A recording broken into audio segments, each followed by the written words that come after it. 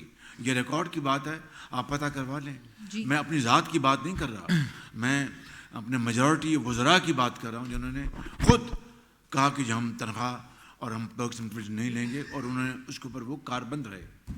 Ignore ہو رہے ہیں، سادگی بڑی امپورٹنٹ ہے، اس کے اوپر ہمیں مل کر بہت کام کرنا ہوگا۔ جی شہباز صاحب، جیسا کہ آپ نے سازش کا ذکر کیا، ایک وقت تھا آپ پہ زمین تنگ کر دی گئی تھی، ایک وقت تھا کہ آپ پہ زمین تنگ کر دی گئی تھی جس سازش کا آپ ذکر کر رہے ہیں، وہی حالات آج آپ کی محالو پارٹی کے ہیں۔ زمین بھی تنگ کی اور آسمان بھی تنگ تھا۔ ہاں ٹھیک ہے، اور آج اس پارٹی کو الیکشن میں نام لینا بھی، الیکشن کمپین کرنے کا نام لینا بھی جرم ہے۔ میرا سوال آپ سے یہ ہے کہ سیاستدان اپنے فیصلے کب کریں گے؟ آپ نے ثاقب نثار کا نام لیا، سلیکٹر جسے کہتے تھے اس کا نام نہیں لیا، آج آپ کے مخالفین کہتے ہیں کہ دونوں سہولتیں آپ کے پاس میسر ہیں۔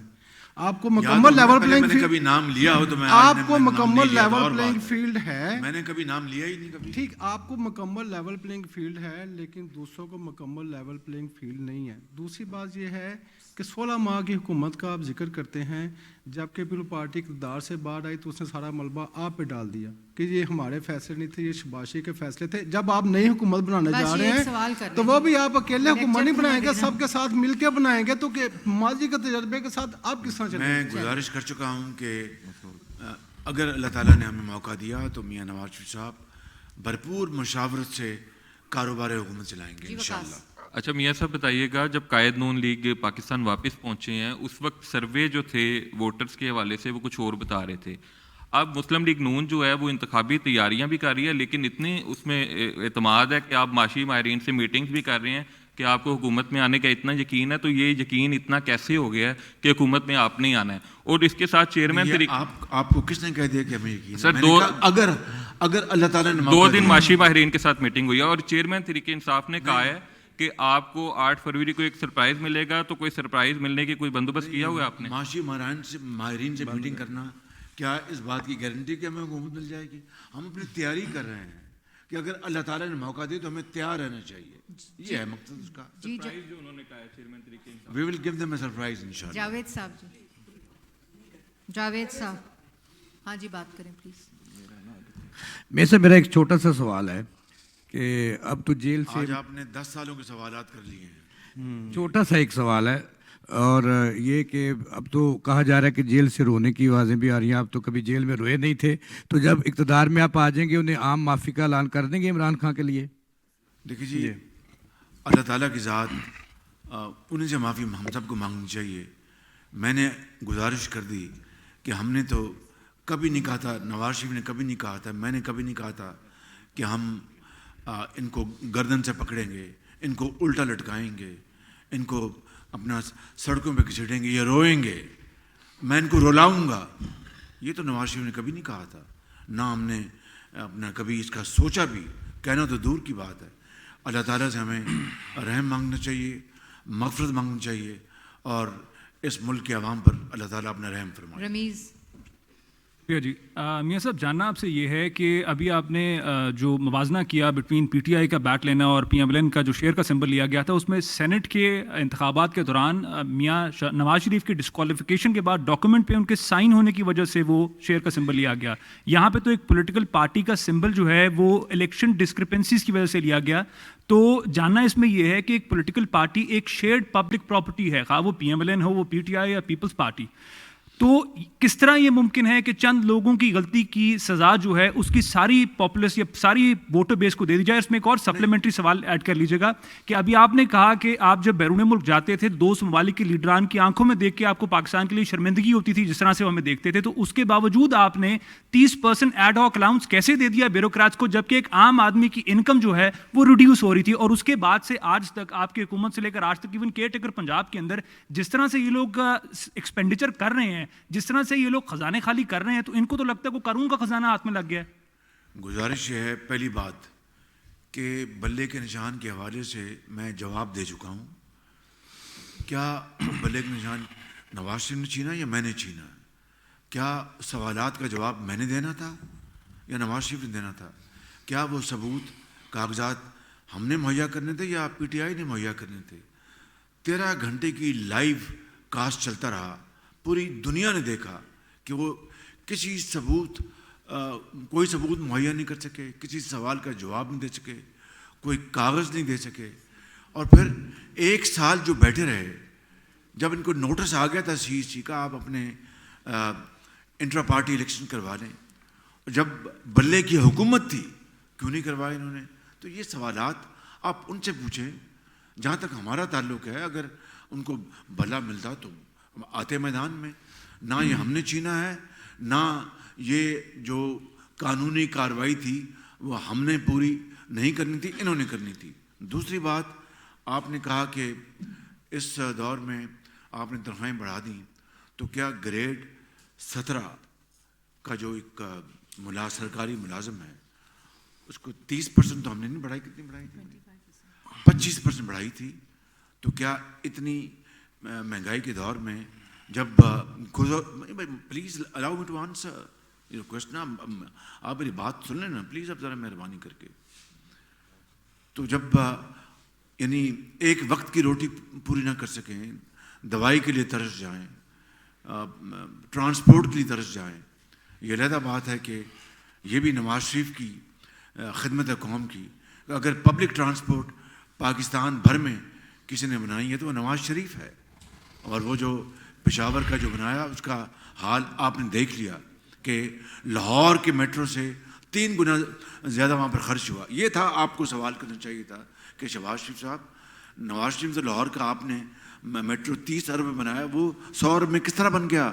وہ اپنا 70 ارب روپیہ کہاں خرچ ہوا؟ یہ تھا سوال آپ کو کرنا، نہ کہ ایک پلیز لیٹ می آنسر، حوصلہ کریں، بات مکمل حوصلہ کریں پلیز، کہ ایک عام آدمی جو دنات محنت کرتا ہے اس کو اگر اس مہنگائی کے دور میں 25% میں نہ بڑھاتا تو کیا کرتا؟ آپ بات کریں کہ اپر لیولز کی، ان کے لیے ہم نے 15% جو اپر لیول فرام 18 to 22 ان کو ہم نے 15% بڑھایا۔ یہ ہے وہ تفصیل تنخواہیں بڑھانے کی۔ میں بتا چکا آپ کو کہ میری گورنمنٹ، میری کیبنٹ نے الحمدللہ والنٹریلی اپنے تنخواہیں بھی چھوڑی، پرکس اینڈ پریولیج بھی انہوں نے ان کو خیر بات کہا، جن میں یہ بھی شامل ہیں۔ تو یہ حقیر ایک اٹ واز سمبولک، لیکن کیا مقصد تھا کہ ہماری نیت ہے کہ اخراجات کو کم کیا جائے۔ فصیح اچھا میاں صاحب، جب آپ کے پارلیمانی بورڈ کے اجلاس چل رہے تھے تو بہت سے سینئر رہنماؤں کی پریس کانفرنس ہوتی تھی، اور اس میں ان کا یہ موقف ہوتا تھا کہ مسلم لیگ نون پنجاب کے اندر کسی کے ساتھ جو ہے وہ اتحاد نہیں کرے گی اور کسی کے ساتھ سیٹ ایڈجسٹمنٹ نہیں کرے گی۔ اب باضابطہ اعلان تو نہیں کیا گیا، لیکن آخری 2 روز میں ہم نے دیکھا کہ آپ نے لاہور کی بھی 2 سیٹیں قربان کر دیں۔ اب یہ بھی خبریں آ رہی ہیں کہ شاید وزیر اعلیٰ پنجاب کے لیے بھی کوئی سیٹ ایڈجسٹمنٹ کا فارمولا بن رہا ہے۔ سیٹ ایڈجسٹمنٹ کی ہے، صحیح۔ اب یہ بتا دیں کہ وزیر اعلیٰ پنجاب کے لیے بھی کوئی قربانی یا سیٹ ایڈجسٹمنٹ کے، وزیر اعلیٰ پنجاب کے لیے بھی کوئی سیٹ ایڈجسٹمنٹ ہو سکتی ہے یا وہ مسلم لیگ نون سے ہی ہوگا؟ اگر اللہ تعالیٰ نے پی ایم ایل این کو اپنا مینڈیٹ دیا وفاق کا صوبے کا، تو پھر انشاءاللہ میاں محمد نواز شریف مشاورت کے ساتھ فیصلہ کریں گے۔ شکریہ جی۔ میاں صاحب یہ فرما دیجیے گا کہ میاں صاحب کی اب صحت کیسی ہے، کیونکہ میاں صاحب کی اب صحت کیسی ہے، کیونکہ ملک میں اتنے مسائل ہیں کہ اب میاں صاحب کی طرف ہر شخص دیکھ رہا ہے، اور میاں صاحب نے ان مسائل کو حل بھی کرنا ہے۔ اس وقت آپ کا نعرہ بھی ہے کہ پاکستان کو نواز دو۔ میاں نواز شریف کو جب بھی ملک ملتا ہے مسائل کی، اے اللہ تعالیٰ، نعرہ نہیں دعا ہے ہم سب کی، اے اللہ تعالیٰ مہربانی کر دے اور پاکستان کو نواز دو۔ جب بھی مسائل نہیں ہے، دعا ہے، دعا ہے. جب بھی مسائل آتے ہیں تو یہ دعا آتی ہے، اور میاں صاحب کو پاکستان ملتا ہے بری حالات میں، پھر وہ بہتر کرتے ہیں. تو کچھ بیرونی اور کچھ اندرونی قوتیں ہیں جو چاہتی ہیں کہ پاکستان ترقی نہ کرے، جیسے ایک سب کلونی بن کے رہے. کیا وہ قوتیں کبھی ختم ہو سکتی ہیں، خواہ وہ اندرونی ہوں یا بیرونی ہوں، ملک اچھا چلتا رہے تاکہ ہم کل کو پاکستان دے کے جائیں؟ بس اٹس آل اپ ٹو اس. یہ ہم پر یہ منحصر ہے. سختیاں آتی ہیں، اپنا اونچائی بھی آتی ہے، ڈھلان بھی آتی ہے، کبھی برا وقت آتا ہے، کبھی اچھا وقت آتا ہے. بڑے تحمل برداشت کے ساتھ 25 کروڑ عوام کی اگر ہم ان کو سامنے رکھ لیں کہ ان کی خاطر ہم نے ہر چیز کرنی ہے، محنت بھی کرنی ہے، صبر بھی کرنا ہے، تحمل بھی اختیار کرنا ہے، تو یقین کریں کہ پہاڑ نما مسائل بھی حل ہو جاتے ہیں. جی ندیم چودھری صاحب. بہت شکریہ میاں صاحب. میاں صاحب، آج کی آپ کی گفتگو کا اگر احاطہ کیا جائے تو لگتا یہ ہے کہ آپ نے جو اپنا انتخابی منشور ہے اس کا خاکہ پیش کر دیا ہے، اور آپ کے انتخابی منشور کے اندر جو سب سے مین چیز، چند میں نے چیدہ باتیں کی، لیکن اس کی ڈیٹیل میاں نواز شریف پیش کریں گے. جی بالکل. اس میں سب سے جو بنیادی چیز مجھے لگی وہ یہ ہے کہ آپ کا سارا فوکس نوجوانوں پہ ہے. 2013 سے 17 تک بھی ہم نے یہی دیکھا. نسل پہ. جی نوجوان نسل کے اوپر درست ہے، بالکل آپ نے 100% درست ہے، آپ نے ٹھیک کہا. جی بالکل. آپ نے سب سے زیادہ قرضہ جات نوجوانوں کو دیے، ان کو روزگار کے مواقع دیے، لیپ ٹاپ دیے، سب کچھ دیا. لیکن ہم نے یہ بھی دیکھا کہ سب سے زیادہ جو برین ڈرین ہے وہ بھی اسی دور میں اور اس کے بعد والی جو ادوار ہے اس میں ہوتا رہا. نوجوان نسل اس ملک سے مایوس کیوں ہو چکی ہے؟ اس کے اندر جو سیاسی پولرائزیشن ہو چکی ہے، کیا انسٹیٹیوشن لیول کے اوپر کوئی ڈیبیٹ کروانے کی ضرورت نہیں ہے مسلم لیگ نون کو کہ اتنے زیادہ مواقع مسلم لیگ نون نے انہیں دیے، روزگار کے مواقع دیے، سب کچھ دیا، لیکن پھر بھی وہ یہاں سے باہر جانے کو ترجیح دے رہے ہیں؟ آپ کا بڑا اچھا سوال ہے، اپریشیٹڈ. پہلی بات ہوئی کہ برین ڈرین سب سے زیادہ اس وقت ہوا جب ہم لیپ ٹاپ دے رہے تھے یا اپنا تعلیمی وظائف دے رہے تھے. تو اگر تو آپ برین ڈرین کو آپ یہ سمجھ رہے ہیں کہ میں جو ہر سال ہائی اچیورز بچوں کا ڈیلیگیشن بھجواتا تھا ایڈنبرا یونیورسٹی یا ہائیڈلبرگ یونیورسٹی، تو وہ برین ڈرین نہیں تھا، بلکہ برینز کو اور شارپن کرنے کے لیے وہ بھیجتا تھا. ایک تو یہ بات ہے. البتہ برین ڈرین ہوا، اس کے کئی اس کی ایونٹس ہیں، میں تفصیل میں نہیں آتا. 70 میں جب نیشنلائزیشن ہوئی تو میسو ایگزوڈس ہوا، اور اس کے بعد بھی ادوار ہے، یہ میں نہیں کہہ رہا، لیکن آپ جو بات کریں میں اس سے 100% متفق ہوں کہ ہمیں ان نوجوانوں کو، ان قوم کی عظیم بیٹے اور بیٹیوں کو نہ صرف ان کو جدید ہنر سے ہمکنار کروانا ہے، تعلیم کے زیور سے آراستہ پراستہ کرنا ہے. میں اگر آپ ایم اے کی ڈگری کو کر لیتا ہے اس کو تو معاف کیجئے، کوئی آج اپنا ایک کلاک نہیں رکھتا، تو کیا do you raise a army of clerks اور raise an army of engineers, doctors, scientist, researchers, جو کہ پاکستان کا نام پاکستان کے اندر بھی اور باہر بھی روشن کرے. تو ان کے لیے ہم پاکستان میں نہ صرف تعلیم جو جدید علوم ہیں، جو میں بار بار بات کر رہا ہوں، اور آپ بالکل ٹھیک، نواز شریف کا پہلا فوکس کیا ہے؟ نوجوان نسل. دوسرا فوکس کیا ہے؟ نوجوان نسل. تیسرا فوکس کیا ہے؟ نوجوان نسل. باقی اس کی کڑیاں ہیں. تو میں اگر زراعت میں تو نوجوان نسل کو دیہاتوں میں قرضے دیں گے تاکہ وہاں پر چھوٹی انڈسٹری لگائیں، پلپ بنائیں، جوسز بنائیں، ایکسپورٹ کریں. میں ایک چھوٹی سی مثال دے رہا ہوں آپ کو. تو میں واپس آتا ہوں کہ ہم ان کو تعلیم ان کو دلوائیں گے، اور پھر جابز بھی اپنا انشاءاللہ کریٹ ہوں گی تاکہ وہ باہر نہ جا سکیں اور یہاں پر خوش ہو کر امن کے ساتھ ملک کی ترقی کریں. مگر جو باہر مزید جانا چاہتا ہے اس کو فریڈم ہے، لیکن پاکستان کے اندر مواقع ہونے چاہیے. کوئی یہ نہ کہہ سکے کہ ملک کے اندر مواقع نہیں تھے ہم باہر آ گئے. لاسٹ کوشچن جی واصف. شہباز صاحب میرا سوال یہ ہے، اچھا شہباز صاحب میرا سوال یہ ہے کہ جو آپ کی حکومت بھی لوگوں نے دیکھی، شہباز اسپیڈ مشہور ہے اور اس کا کوئی جوڑ نہیں ہے. ابھی اگر جیسا لگ رہا ہے کہ حکومت مسلم لیگ نواز کے پاس آنے والی ہے، تو پنجاب میں اگر آپشن ہو دو لوگوں وزیر اعلیٰ کے امیدوار، نمبر 1 آپ کے بیٹے ہوں حمزہ شہباز، نمبر 2 آپ کی بھتیجی ہوں مریم نواز، دونوں میں